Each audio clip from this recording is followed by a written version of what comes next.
Hi guys, Miss O'Connell here. So today we're going to be talking about simple harmonic motion and Hooke's law. So this is the beginning of, again, a new unit. In lab and through the Kahoot yesterday, we should have reinforced and discovered what simple harmonic motion depends on. So specifically, we took a look at a pendulum, which follows simple harmonic motion because it vibrates back and forth about an equilibrium position. So specifically, looking at our pendulum system, I want you to think about this question. Okay, so consider, based on your data from your lab, does increasing the amplitude affect the frequency? Okay, give an example to support your claim. So I want you to do here is pause the video and give this do now some thought. So physically write it down in your notebook. Does increasing the amplitude affect the frequency? So pause the video and write it down.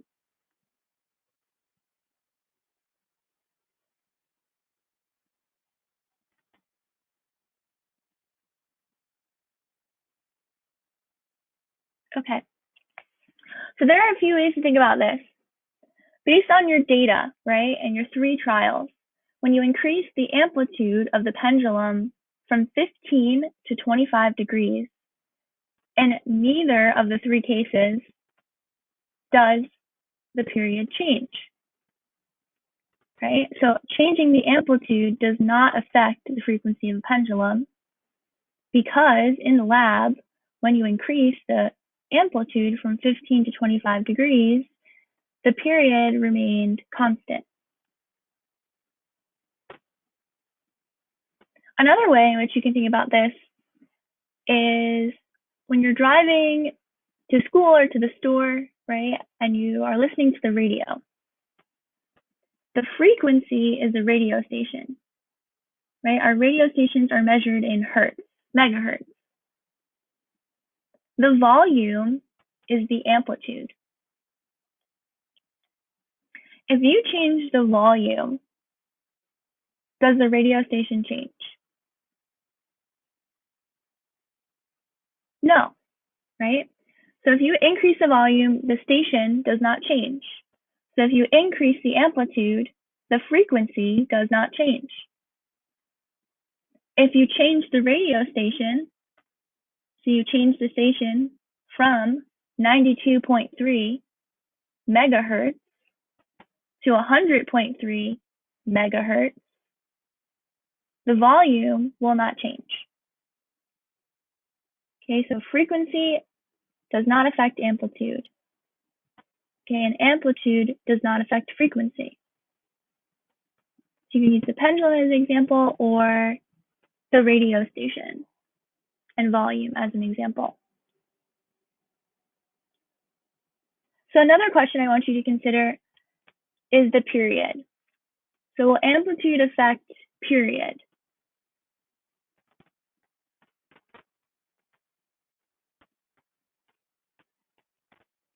Okay, so in lab, again, we know that it does not affect the period. Period and frequency are inversely proportional to each other. Okay, so if amplitude does not affect the frequency, it cannot affect the period because period and frequency are reliant or dependent on one another. Okay, so just a review, conceptual review of what we looked at in lab on Tuesday. So feel free to pause the video. If you're having difficulty hearing, you can use the closed captions button. It's a CC button on the bottom of the YouTube screen. Okay, closed captions might help if you're having difficulty hearing. Okay, so in lab we determined that the mass does not affect the period of a pendulum. Okay, we also determined that the amplitude does not affect the period of a pendulum, but the length of the string does. So we determined that period depends on the length of the string. When we increase the length of the string, we increase the period. If we decrease the length of the string, we decrease the period. So how do you think period and length of string are related? How are period and length of string related if an increase in one results in an increase in the other? Well, we can estimate that they are proportional, right? If one increases, which causes the other to increase, they must be proportional in some way. So the period of a pendulum relies on the length of the string. It's proportional to the length of the string. It also relies on the acceleration due to gravity. Okay, which on Earth, the acceleration due to the gravitational field is 9.8 meters per second squared. But we know that on the moon, right, it's a sixth of our value for G. So it's 1.63 meters per second squared. So depending on what planet the pendulum is located, the period will change. Okay, we can calculate that period using this equation. Okay, so as we estimated, period and length of pendulum are proportional. Specifically, the period is equal to 2 pi times the square root of L over G, where T, capital T, is the period measured in seconds, L is the string length measured in meters, G is the acceleration due to gravity on a particular planet, measured in meters per second squared. Okay, and as shown in the GIF, a pendulum will oscillate back and forth between some positive and negative amplitude as it moves through its equilibrium position.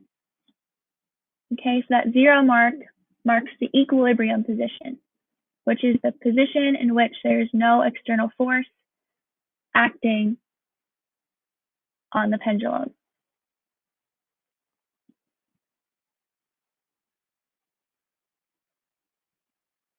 Okay, that 2 pi value in front of the square root of L over G suggests that this type of motion is cyclical, meaning it repeats itself, similar to circular motion. So in pre-calc, right, you have to memorize the unit circle. Okay, so 2 pi, in fact, describes that cyclical pattern, that repeating pattern. So that's where the 2 pi comes from.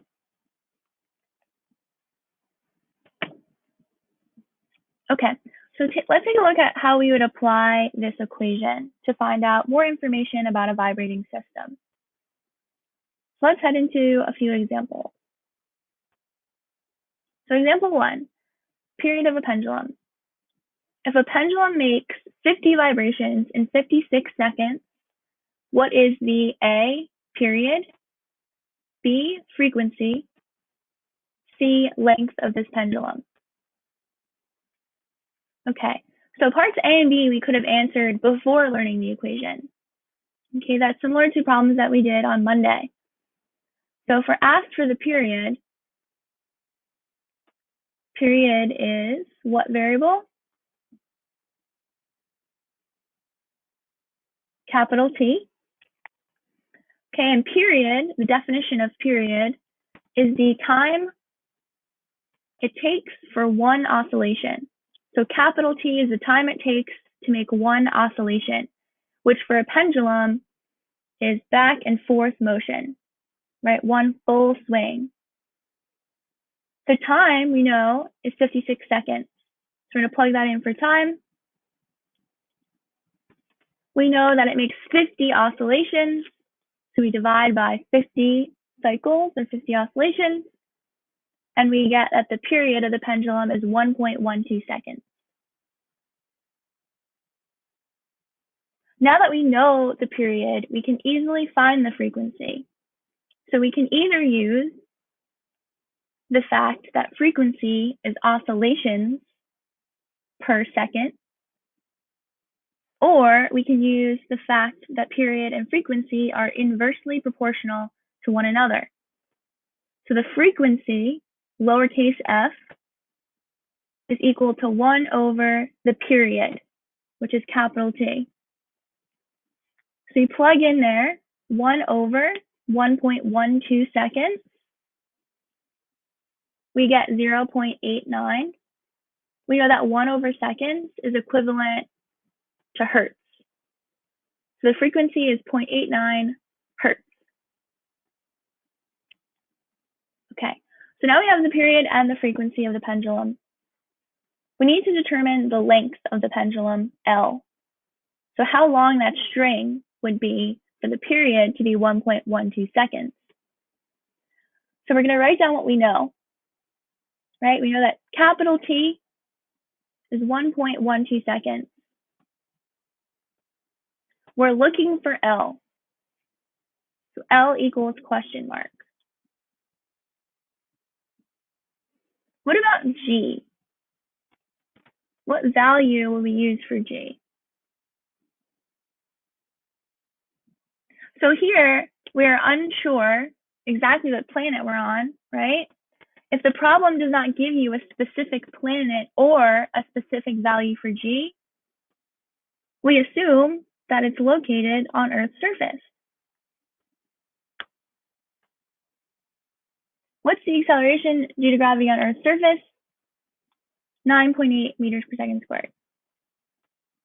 Okay, so for part C, we know that G is 9.8. We're looking for L. We're going to plug into our equation for the period of a pendulum.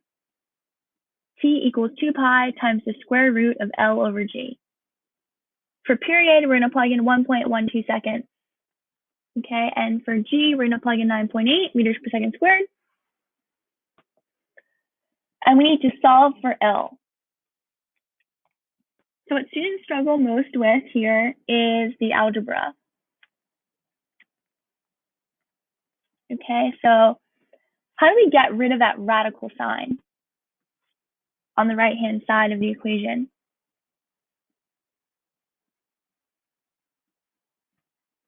Okay, we have to square both sides of the equation completely to get rid of the radical.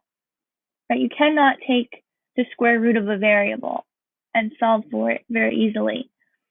So this process here, okay, most students, the reason they struggle with this unit is the algebra. They set up the problem correctly and do the algebra incorrectly. Okay, so I suggest that you use this procedure for solving every single time. If you do, you will not make any mistakes. So we have to square both sides of the equation completely. So we take 1.12 seconds squared, we get 1.2544 seconds squared, right? Units are squared just like values. Okay, we're going to distribute that squared to the 2 pi. 2 squared, we get 4. Pi squared, we get pi squared. When we take the square of a square root sign, what's underneath that radical will come out. Okay, so the square of the square root of L, we get L. And the square of the square root of 9.8, we get 9.8. Okay, so our goal here is to solve for L.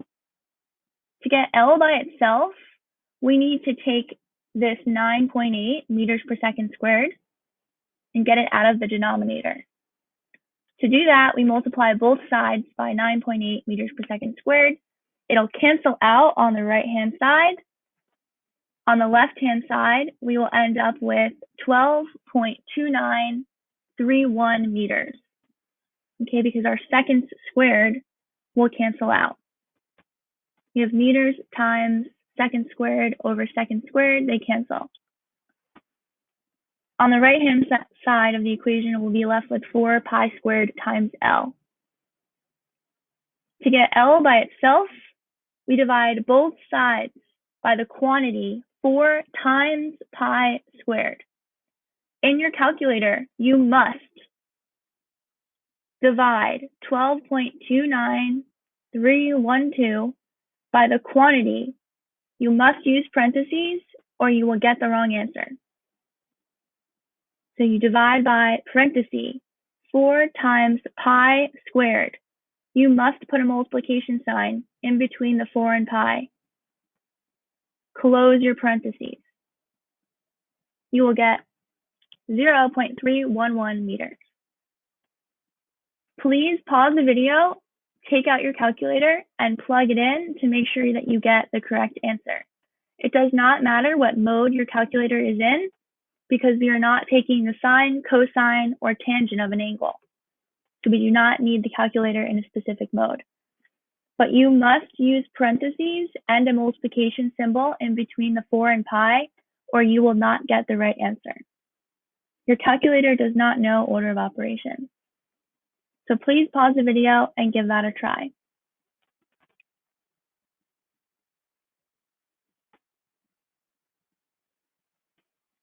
Okay. If you are not able to get that answer, send me an email and I will do my best to help you figure out how to use your calculator. Okay, let's try one more part. So part D, let's say that an alien attacks and hijacks the pendulum, brings it to their home planet with a local gravitational field of 6.02 meters per second squared. Find the new period of the pendulum. Okay, so if we were to hijack a pendulum and bring it to another planet, the length of the string would not change. G changes. Okay, so if G, the gravitational rate of acceleration, changes, the amount of time it will take the pendulum to make one full swing will change. If acceleration or G changes, T will change. So you need to find the new value for period, capital T, given our value for G, and we can use L from part C because the length of the pendulum will not change when we move it to a new planet. So pause the video and give this a try by yourself. When you're ready, unpause the video and double check your answer.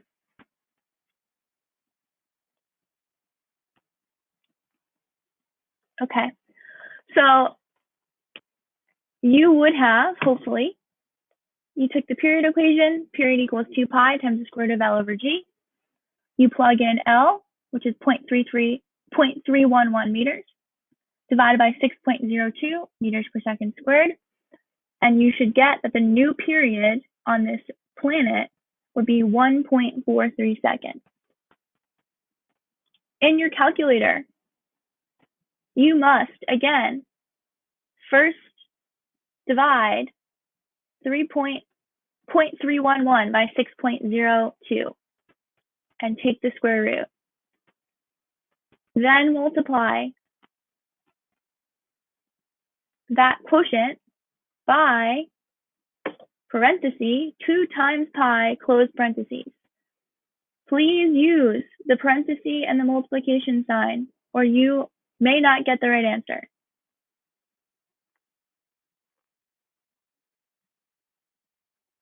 Okay, final question.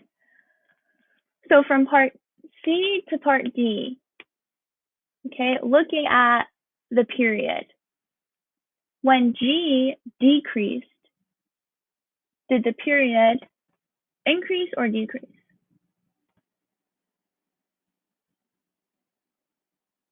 So when G decreased, the period increased, right? So if gravitational field decreases, the time it will take the pendulum to swing back and forth will increase. Okay, so tomorrow we'll talk about what happens to the frequency when we change L and G. You're going to head to Classroom and do those few examples in the Google form involving period of a pendulum. Okay, have a nice day. I will talk to you guys tomorrow.